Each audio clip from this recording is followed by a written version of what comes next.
भगवान शिव की अविरल भक्ति।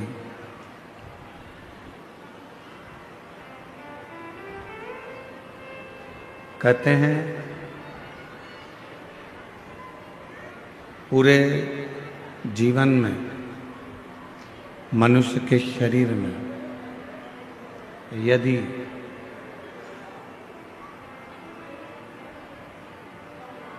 एक मिनट का भी शिव नाम हमारी जिह्वा पर आ जाता है तो हमारा संपूर्ण जन्म जो हमने मानव देह का लिया वो पूरा कृतार्थमय हो जाता है, धन्य हो जाता है।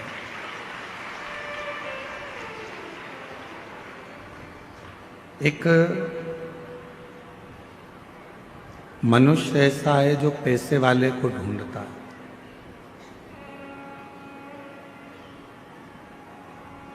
केवल एक मानव जो पैसे वाले को ढूंढता है, बाकी का ना कोई पशु, ना पक्षी, ना जानवर, ना कोई जीव, ना कोई जलचर, ना कोई थलचर, कोई ऐसा नहीं है जो पैसे वाले को ढूंढता हो। पशु भी ढूंढेगा तो प्यार करने वाले को ढूंढेगा, पक्षी भी ढूंढेगा तो प्यार करने वाले को ढूंढेगा, जानवर भी अगर ढूंढेगा तो प्यार करने वाले को ढूंढेगा।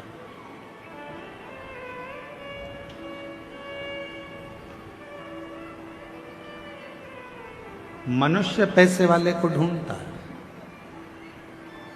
मानव धन वाले को ढूंढेगा, पर जानवर पशु पक्षी कभी पैसे वाले को नहीं ढूंढता। जानवर पशु पक्षी ये सब प्यार करने वाले को ढूंढते हैं कि हमें स्नेह कौन करे।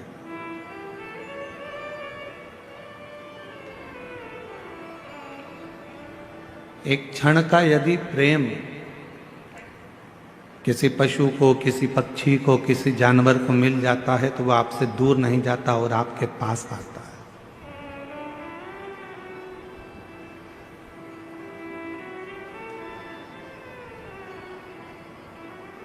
वो आपसे दूर जाने का प्रयास ही नहीं करेगा। आप खुद प्रैक्टिकल कर कर देख सकते हो कि जब हम किसी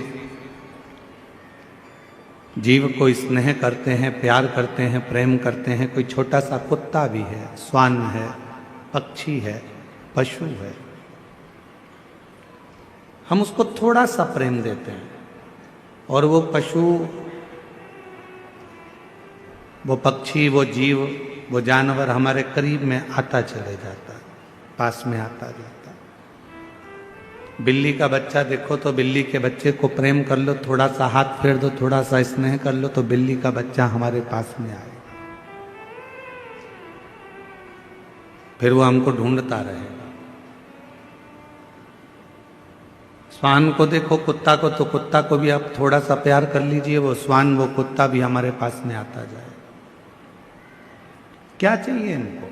केवल प्रेम, केवल प्यार, केवल स्नेह, केवल तुम्हारा समर्पण, केवल तुम्हारा स्नेह उस जीव को चाहिए, उस पशु को चाहिए, उस पक्षी को चाहिए, केवल प्रेम।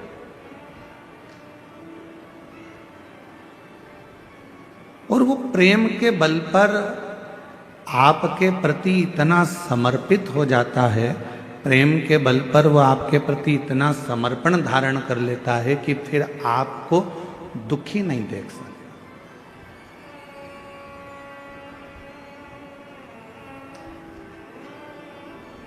मनुष्य धन के पीछे भाग रहा है, मनुष्य पैसे वाले को ढूंढ रहा है और पशु पक्षी जीव जंतु प्यार को ढूंढ रहे हैं। शिव महापुराण की कथा कहती है, भगवान देवादिदेव महादेव का चरित्र कहता है, यदि इस पूरे संसार सागर में, पूरे संसार सागर में यदि प्रेम के बल पर अगर प्रेम मिल रहा है तो समझ लेना कि तुम जिंदगी के सबसे ज्यादा किस्मत वाले व्यक्ति हो जिसको प्रेम के बदले में प्रेम मिल गया। आज के जमाने में लोगों ने पैसे से प्रेम को तोल लिया।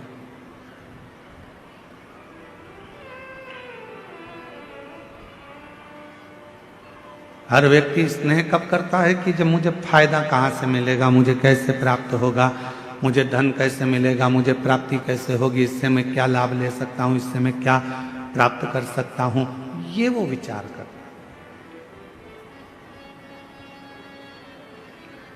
पर मैंने तेरे ही भरोसे बाबा, तेरे ही भरोसे हवा बिच उड़ती जावांगी बाबा, डोर हर तो छड़ी नाम कटी जावांगी।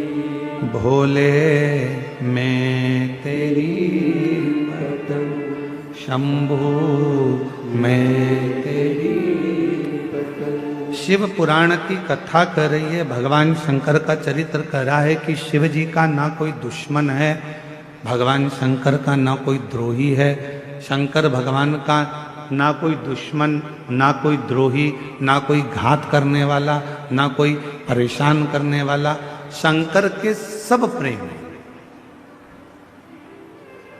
इंद्र के दुश्मन बहुत सारे मिल जाते हैं, देवताओं के बहुत दुश्मन मिल जाते हैं, पर मेरे भोले बाबा का कोई दुश्मन, कोई, मेरे शंकर भगवान का कोई द्रोही नहीं। कारण क्या है? 33 कोटि देवता में केवल एक देवता ऐसे हैं, वो देव अधिदेव महादेव ऐसे हैं जो पशु से भी प्रेम करते हैं, पक्षी से भी प्रेम करते हैं, जीव जंतु से भी प्रेम करते हैं, भूतों से भी प्रेम करते हैं, प्रेतों से भी प्रेम करते हैं, और चाहे वो डाकनी हो, पिशाचनी हो, भूत हो, चुड़ैल हो, कोई भी हो, मेरे शिव को मतलब नहीं है कि ये क्या है। मेरे भोले बाबा को मतलब नहीं है कि ये कौन है। मेरे भोले बाबा को तो केवल यह मालूम है कि ये मेरा है, मैंने संसार में जन्म दिया है। अगर ये संसार सागर में पैदा हुआ है, अगर ये संसार सागर में जन्म लिया है, अगर ये संसार सागर में आया है, तो ये मेरा अपना, ये मेरा है।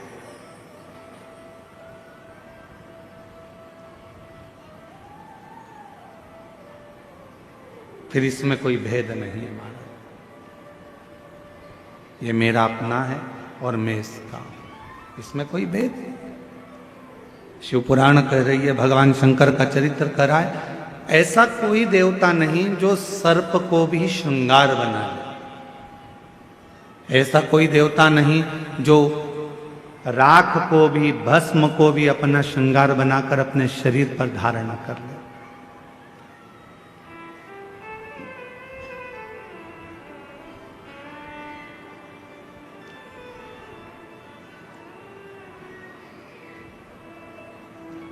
और शिव का डमरू डम डम बोले, अगम निगम के भेदी खोले।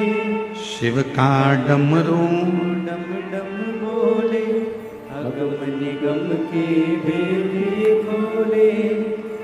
ऐसा डमरू बजाने वाला कोई नहीं, ऐसा डमरू बजाने वाला कोई नहीं, मेरे बाबा से निराला यहाँ कोई नहीं, भोले बाबा से निराला यहाँ कोई नहीं। इस संसार सागर में भगवान शंकर से निराला दुनिया में कोई नहीं हो सकता। एक पक्षी है, दौड़कर आ जाए शिव की शरण में, शिव उसको स्वीकार कर लेते हैं। एक पशु है, शंकर की शरण में आ गया, शिव ने स्वीकार कर लिया। एक जीव है, शिव के शरण में आ गया, शिव ने स्वीकार कर लिया। कौन है जिसको बाबा ने नहीं दिया?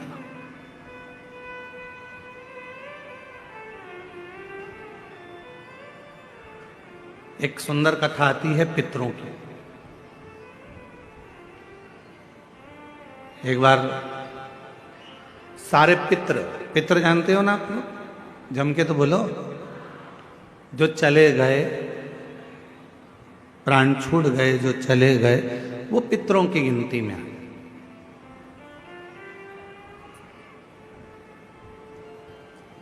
गर्भ में अगर कोई बच्चा मर गया, गर्भ से बाहर निकलकर मर गया, तो वो आहूतों की गिनती में आ गया, जो कुंवारी अवस्था में मर गया। वो कुंवारा चले गया, आहूत हो गया, कुंवारी अवस्था में चले गए। तो पितर, आहूत, ये सब भगवान देवाधिदेव महादेव के पास आ गए और भगवान शिव जी के पास आकर खड़े हो गए। शास्त्र कहता है कि 1000 वर्ष निकल गया, पितर और आहूत भगवान शंकर की सम्मुख में खड़े होकर केवल दर्शन करते रहे। उन्होंने ना कोई मंत्र जपा, ना कोई साधना करी, ना कोई व्रत करा, ना कोई उपास करा, केवल शिव को एक टकी निहारते रहे, केवल बाबा का दर्शन करते रहे, केवल दर्शन।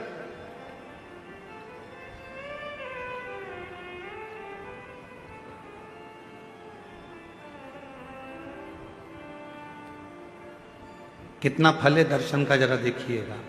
1000 वर्ष तक पितर, आहूत, ये सब शिव जी का दर्शन कर रहे हैं। 1000 वर्ष बोले कुछ नहीं है, ना मंत्र बोला, ना तप करा, ना साधना करी, केवल भगवान का दर्शन किया, खड़े रहे बस भगवान के इंतजार में। भगवान के नेत्र खुलेंगे, बाबा हमको देखेंगे, देखेंगे तब हमें वर देंगे। शिव जी 1000 वर्ष की समाधि में लीन थे।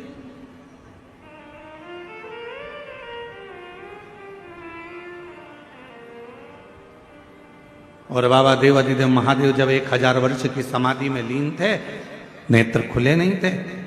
आज बाबा ने 1000 वर्ष की समाधि से अपने नेत्र को खोला और 1000 वर्ष के समाधि पर जैसे ही बाबा के नेत्र खुले तो सबसे पहले पितर और आहूत पर भगवान की दृष्टि गई। भोलेनाथ जी का निगाह गया, बाबा ने देखा,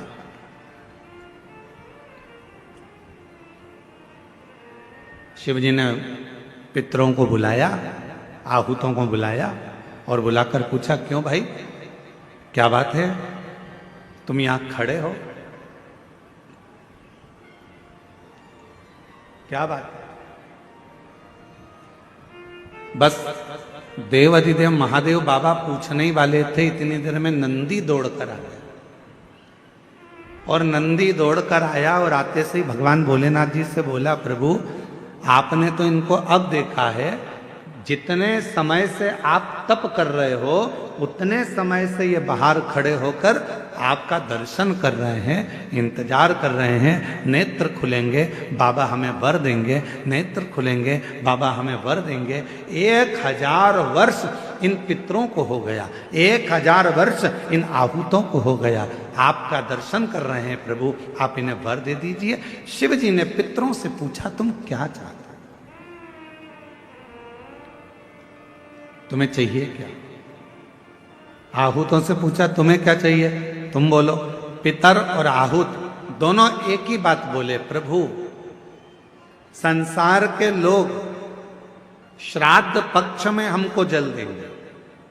संसार के लोग जब श्राद्ध आएगा, 16 श्राद्ध 16 दिन के आएंगे, तब ब्राह्मण को भोजन कराएंगे, पिंडदान करेंगे, तर्पण करेंगे, श्राद्ध करेंगे, तर्पण में जल देंगे, तब हमको जल प्राप्त होगा, तब हमको भोजन प्राप्त होगा, तब तक हम भूखे रहेंगे। इसलिए प्रभु एक कृपा कर दो कि ऐसी कोई व्यवस्था कर दो कि घर के लोग, परिवार के लोग, कुटुंब के लोग, कोई भी प्रतिदिन या हफ्ते में एक बार कैसे भी उनके माध्यम से हमें जल प्राप्त हो जाए और हम तृप्त हो जाएं। भगवान देवाधिदेव महादेव ने वर दे दिया पितरों को, आहूतों को। क्यों चिंता करते हो?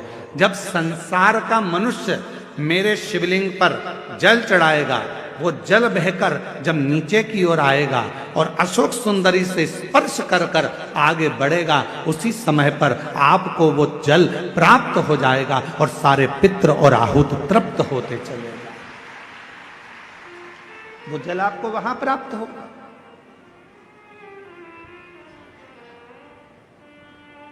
अब कई लोग कहते हैं गुरुजी हमारे यहां पितृदोष हो गए,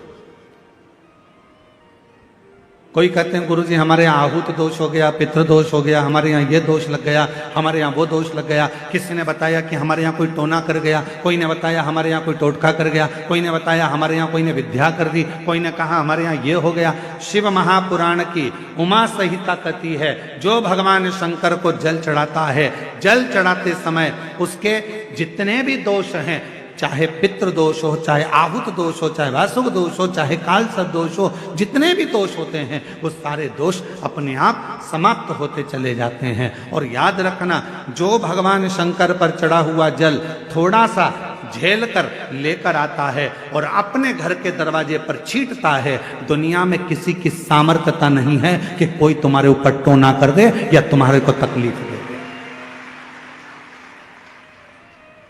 किसी की सामर्थ्यता नहीं।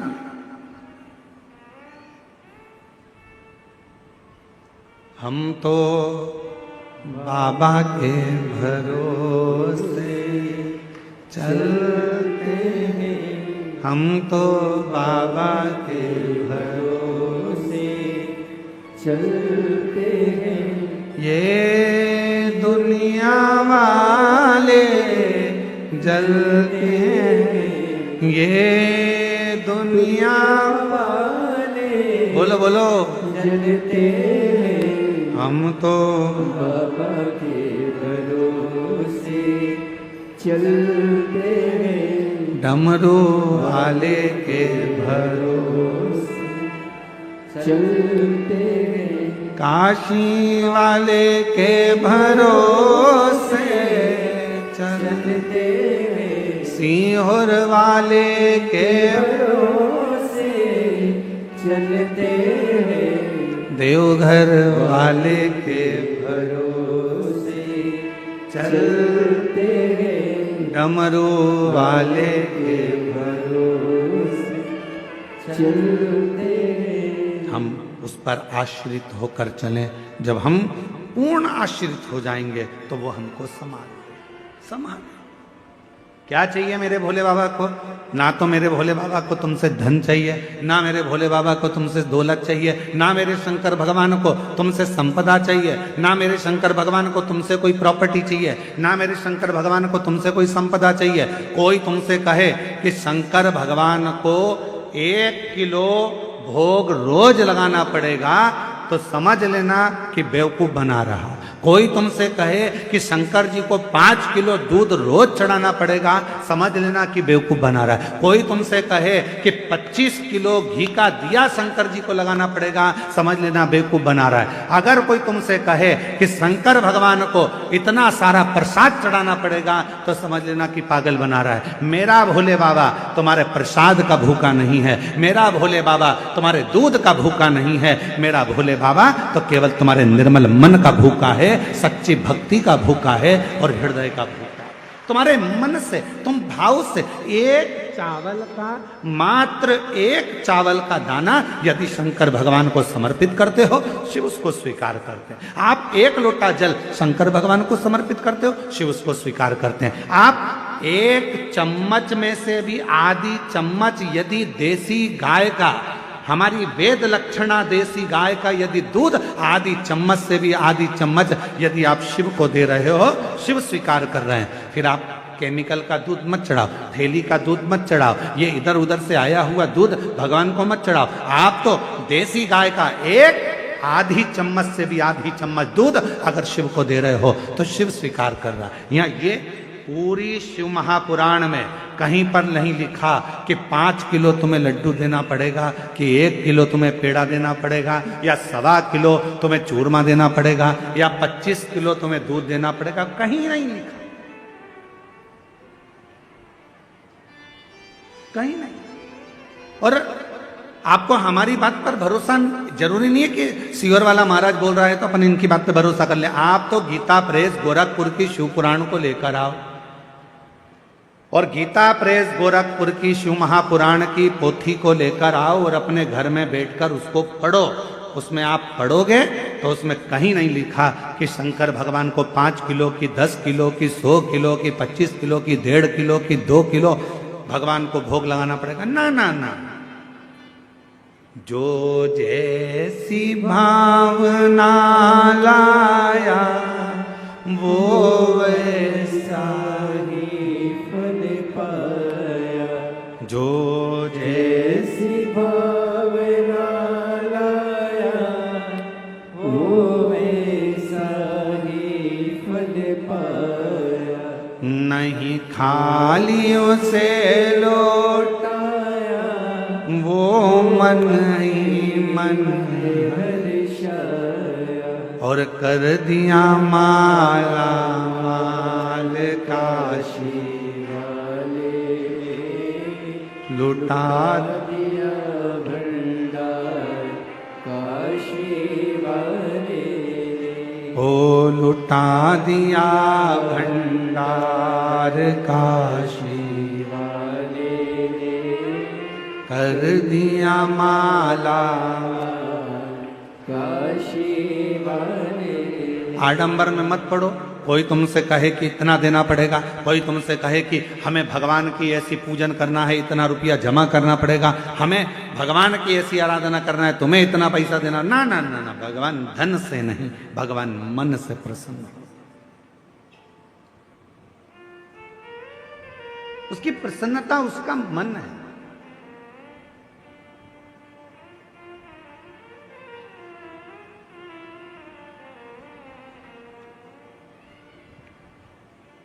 कहाँ से लाऊं लड्डू, कहाँ से लाऊं पेड़ा, कहाँ से लाऊं लड्डू, कहाँ से लाऊं पेड़ा। अच्छा, शिव पुराण शिवरात्रि का प्रसंग ध्यान से सुनना जरा। शिव महापुराण में शिवरात्रि के प्रसंग का वर्णन है। एक भील के ऊपर, वन में रहने वाला वो भील के ऊपर कर्जा हो गया था। कर्जा,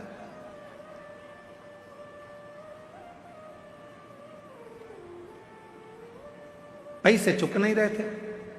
सेठ जी को गुस्सा आ गया, अपने आदमियों को भेजा और उस भील को पकड़ के घर में लेके आए और एक टूटा हुआ शिव का मंदिर था, उस मंदिर में उसको ले गए और उसको बांध दिया। मंदिर में ले जाकर बांध दिया। जब तक तू हमारा कर्जा नहीं चुकाएगा तब तक हम तेरे को यहां से छोड़ने वाले नहीं। भील रोने लगा, सेठ जी मत मेरे को बांधो, मैं हाथ जोड़ता हूं सेठ जी, मैं आपका पूरा कर्जा चुका दूंगा। सेठ जी मैं आपके पांव पड़ता हूं, मुझे छोड़ दो।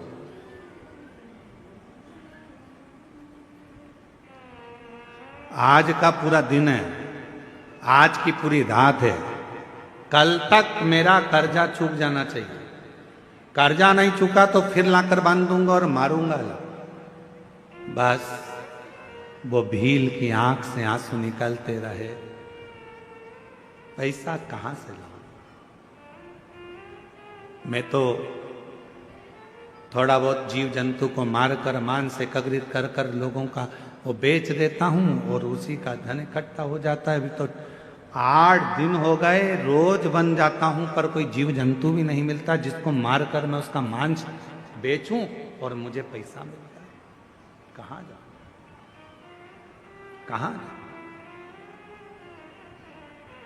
क्या करूं? रो रहा, आंखों से आंसू बह रहा, नेत्रों से नीर बह रहा। आज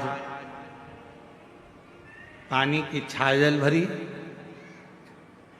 बेलपत्र के वृक्ष के ऊपर रात्रि के समय चढ़ गया।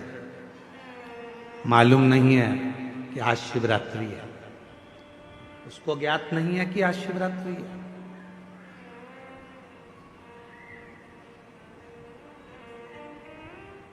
आज के लोग सनातन धर्म को छोड़कर दूसरे धर्म में जा रहे हैं। क्यों? क्योंकि वो सोचते हैं कि उस धर्म में जाएंगे तो वहां में बहुत सारा चमत्कार देखने को मिलेगा।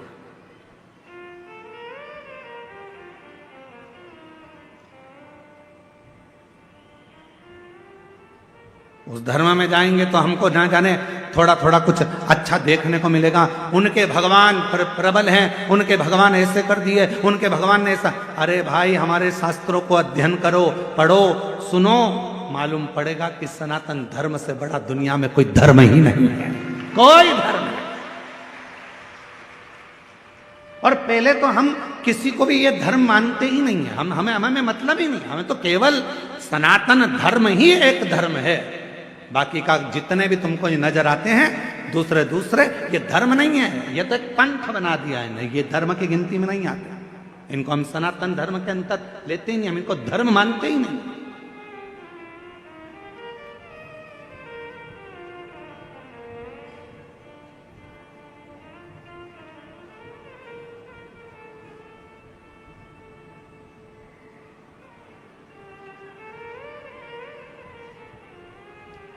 एक व्यक्ति ने देवघर में एक प्रश्न किया, क्यों गुरुजी,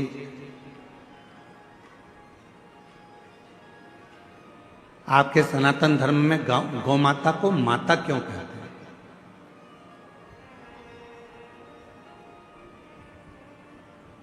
गाय को माता क्यों कहते हैं? हमने कहा भाई, तुम सनातनी नहीं हो? कहा नहीं, हम दूसरे को मानते हैं। हमने कहा ठीक है।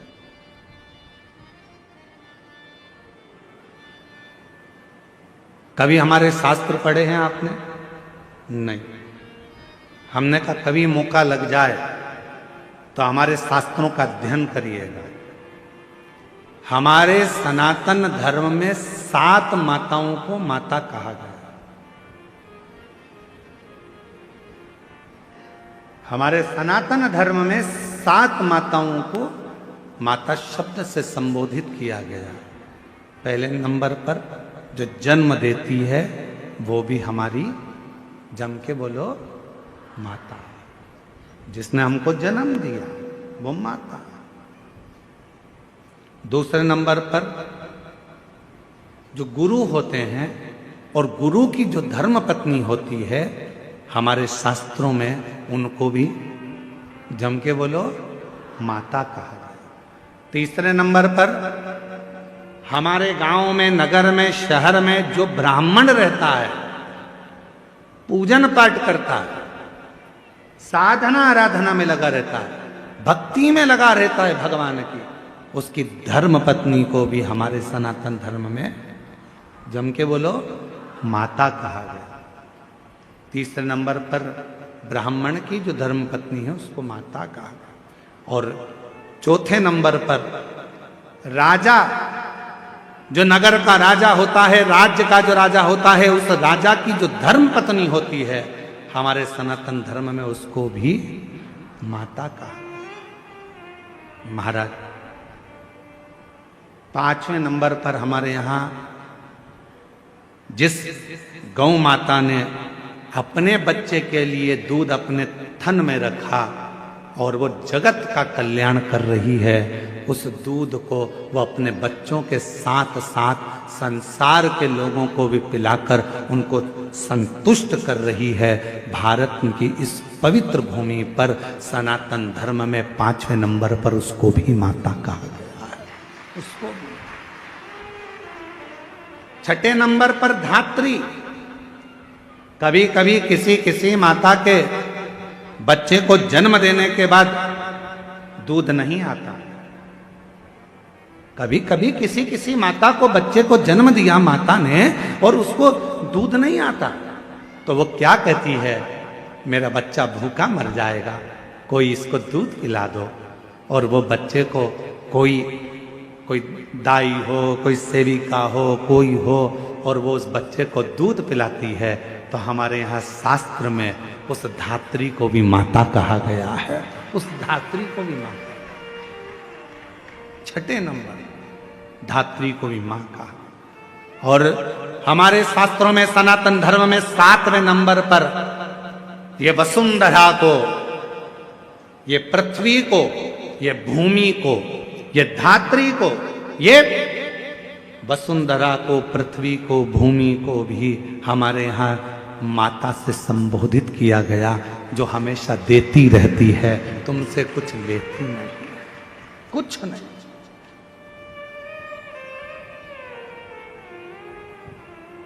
कुछ भी नहीं लेती, वो तो केवल दे रही है।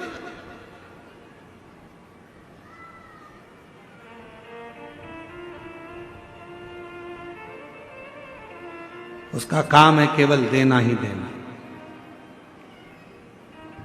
क्या देती है गौ माता? आपसे दरवाजे पर खड़े होकर मात्र एक रोटी की चाह करती है गौ माता। दरवाजे पर आकर गौ माता कब खड़ी होती है? शिव महापुराण की कथा कहती है, यदि तुम्हारे घर के दरवाजे पर मुख कर कर गाय तुम्हारे घर की ओर देखती है, गौ माता तुम्हारे घर की ओर मुख कर कर जब खड़ी होती है और उसकी श्वास जब तुम्हारे घर के अंदर जाती है, तुम अंदर जाकर एक रोटी लाकर उसको देते हो, उतनी देर में वो खड़ी खड़ी अपनी श्वास को तुम्हारे घर के अंदर छोड़ती है। अर्थात तुम्हारे यहाँ कोई बहुत बड़ा दुख आने वाला था, तो वो गौ माता अपनी श्वास से अंदर शिव की स्तुति करती है, श्वास को छोड़कर जो दुख आने वाला है उसको निगल लेती है, और वो गौ माता को रोटी लेकर तुम्हारे दरवाजे से चली जाती है। चलिए, आज कितना कितना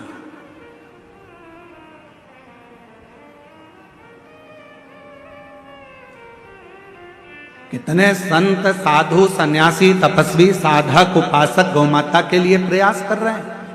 कितने कितने संत लगे हैं, कितने कितने साधु लगे हैं, कितने कितने सन्यासी लगे हैं, जो किसी ना किसी रूप में गौ माता को बचाने के लिए, गौ माता की सुरक्षा के लिए प्रयास कर रहे हैं। क्यों बचाना चाहते हैं? उनको बचाने का केवल एक कारण है कि जो गौ माता जगत में आकर जिसके अंतर्गत 33 कोटि देवता विराजमान होते हैं, वो गौ माता हमारे घर के सारे दुख को हर लेती है, सारे सुख प्रदान करती है।